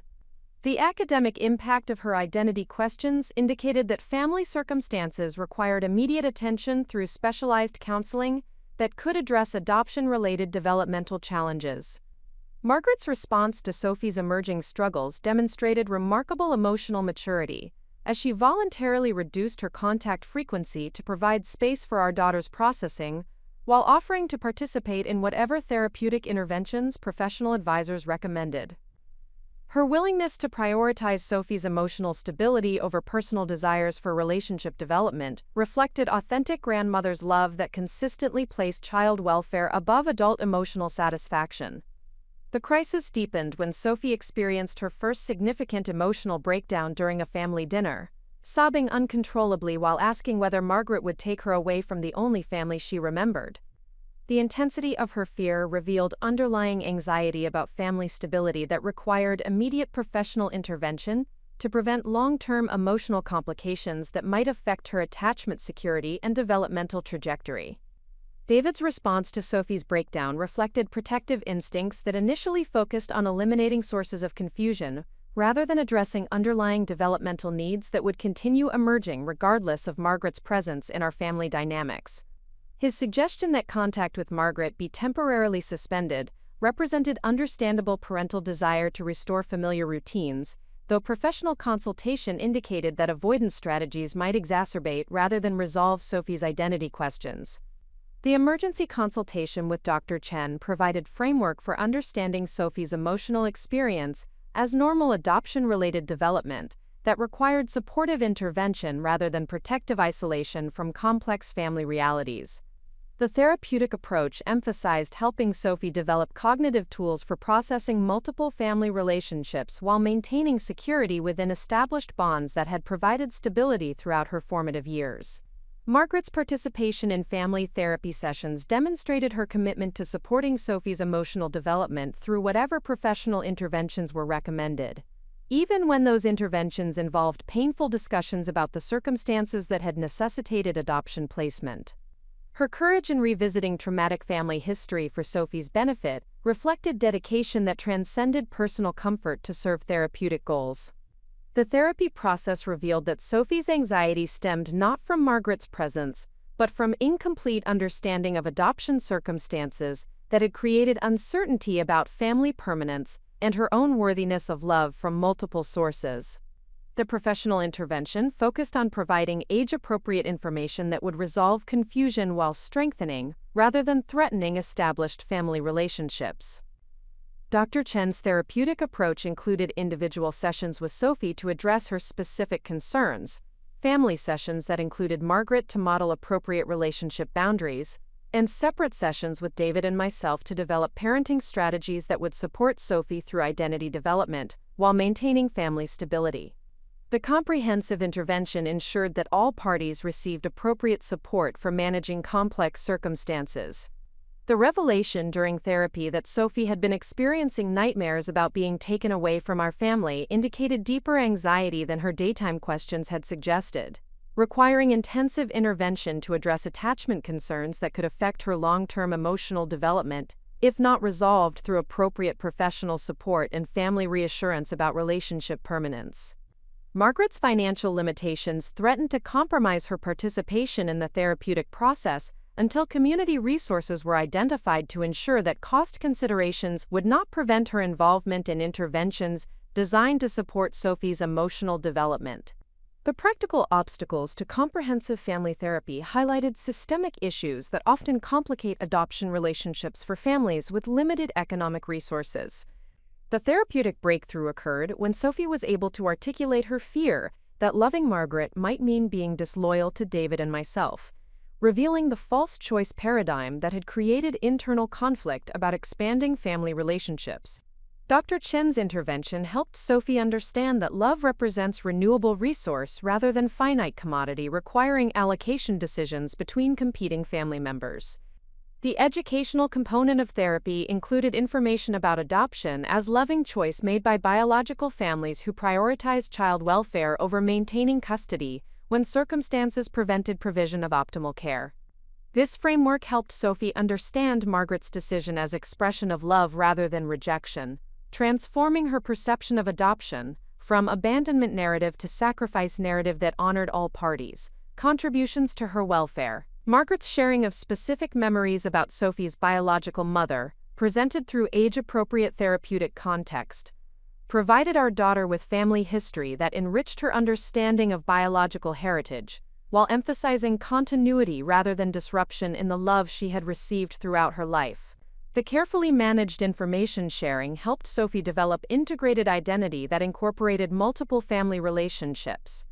The community support that emerged during Sophie's therapeutic process included assistance from Mrs. Patterson and other neighbors who had witnessed Margaret's devoted observation period and understood the complex family circumstances that had created current challenges. The neighborhood recognition of Margaret as legitimate family member provided social validation that supported, rather than complicated, therapeutic intervention. The ultimate challenge of maintaining family stability while supporting Sophie's healthy identity development required balancing multiple competing priorities, including her need for complete family information, our responsibility for providing emotional security, Margaret's desire for meaningful relationship, and professional recommendations for managing complex adoption dynamics that exceeded typical family experience.